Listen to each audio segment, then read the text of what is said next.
भीम, जय Shivray. Advocate संदेश गावडेंसोबत अल्ताफ मंसुरी. आज आपण व्हिडिओ काढायचं कारण असं की आज पर्यावरण दिन आहे आणि या पर्यावरण दिनाचं औचित्य साधून नगर परिषदेच्या काही भामट्या अधिकाऱ्यांनी इतके वर्ष जुनं जे झाड आहे ते झाड तोडलेलं आहे. आज आपण त्या झाडाला आणि नगर परिषदेच्या त्या काही अधिकाऱ्यांना भावपूर्ण श्रद्धांजली वाहत आहोत. या.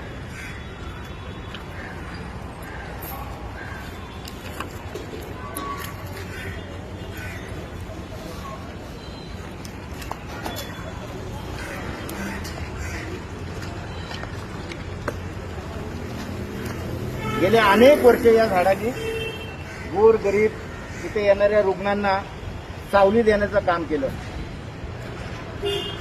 हे झाड एखादा फळ किंवा एखादा फळाची अपेक्षा म्हणून हे कधी उभं राहिलं नाही. या झाडाने कधी फळ दिलं नाही, परंतु या झाडाने अनेक नागरिकांना इथे गोरगरीब येणाऱ्या रुग्णांना एक सावली देण्याचं काम केलं आहे. नगर परिषदेच्या काही भ्रष्ट अधिकाऱ्यांनी, काही भ्रष्ट लोकांनी आज पर्यावरण दिनाचं औचित्य साधून 1-2 दिवसापूर्वी हे झाड तोडलेलं आहे. अरे कुठे फेडाले पाप? हा एवढा मोठा भ्रष्टाचार या विभागात चालू आहे. मुख्याधिकारी साहेब, नगराध्यक्ष साहेब, तुम्हाला दिसत नाही का हो? अहो गार्डन, आपण एक गार्डन बांधलं, त्या गार्डनला परत 2-2 कोटी मंजूर करताय. काय करतोय उद्यानाचा मुख्य? काय चाललेलं आहे नगरपालिकेत? या झाडाचा काय दोष होता? या झाडामुळे कोणाला त्रास होता? आज 70-80 वर्षापूर्वी लावलेलं हे झाड, आज हे झाड यांनी नगर परिषदेने तोडलेलं आहे. याच्या बदल्यामध्ये नगर परिषद झाडं लावणार आहे का? अहो एक झाड वाढायला अनेक वर्ष लागतात, परंतु या निष्क्रिय अधिकाऱ्यांनी, निष्क्रिय मुख्याधिकाऱ्यांनी आणि निष्क्रिय उद्यान विभागाच्या प्रमुखाने हे जाणून बुजून हे झाड तोडलेलं आहे. अशी ही झाडं जी आहेत खोपोली शहरामध्ये अनेक ठिकाणी तोडलेली आहेत. या उद्यान विभागाच्या प्रमुखाची खरं तर चौकशी लागली पाहिजे की या माणसाने अजून कुठं कुठं काय काय केलेलं आहे. मुख्याधिकाऱ्यांशी सांगड घालून या माणसाने खोपोली शहरामध्ये उद्यान विभागात आणि पर्यावरणावरती दरोडा टाकलेला आहे. हा दरोडा उघड्या डोळ्याने सर्व नागरिक बघत आहेत.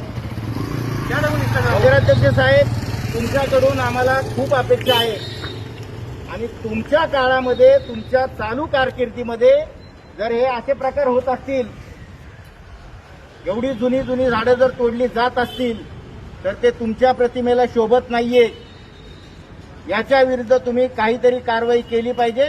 ज्याने झाड तोडलेलं आहे त्याच्यावरती नगरपालिकेमार्फत फौजदारी गुन्हा दाखल झाला पाहिजे. काय या झाडाचा दोष आहे? या झाडाने मला सांगा कोणाला त्रास आहे? पावसाळा आल्यानंतर तुम्ही झाडाला ट्रिमिंग करा. अहो तुम्ही काय करताय? पायाला लागलंय तर तुम्ही पायच कापायला घेतलंय. अहो याला काय अर्थ आहे का?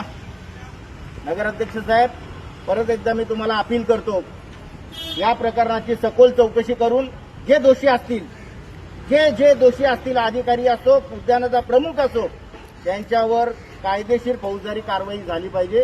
अन्यथा नगरपालिकेसमोर आम्ही तीव्र आंदोलन जनतेच्या मार्फत, जनतेला सोबत घेऊन करू, एवढं बोलतो. जय संविधान, जय भीम. नगर परिषद हे झाड तोडताना हे विसरलेले आहे की ज्या नावाचं हॉस्पिटल आहे त्या नावाचा इथे बोर्ड आहे. त्या बोर्डाच्या याच्यावरती लिहिलेलं आहे डॉक्टर बाबासाहेब आंबेडकर नगर परिषद रुग्णालय बाजारपेठ. त्या बोर्डाची सुद्धा मोडतोड केली. म्हणजे जातीवाद, मनुवाद जो काय असतो तो फक्त या अधिकाऱ्यांकडून आपल्याला काढायला पाहिजे. तुम्हाला बाबासाहेबांचं नाव दिसलं नाही? अहो तुम्हाला झाड तोडायचं होतं तर तो कमीत कमी बोर्ड तरी काढायचा. त्या बोर्डावरती नाव आहे बाबासाहेबांचं आमच्या. एवढाही विसर पडला? हे चालणार नाही. नगर परिषदेला याची उत्तरं द्यावी लागतील. ज्याने ज्याने हे दुष्कर्म केलेलं आहे त्या सर्वांना शिक्षा ही झालीच पाहिजे.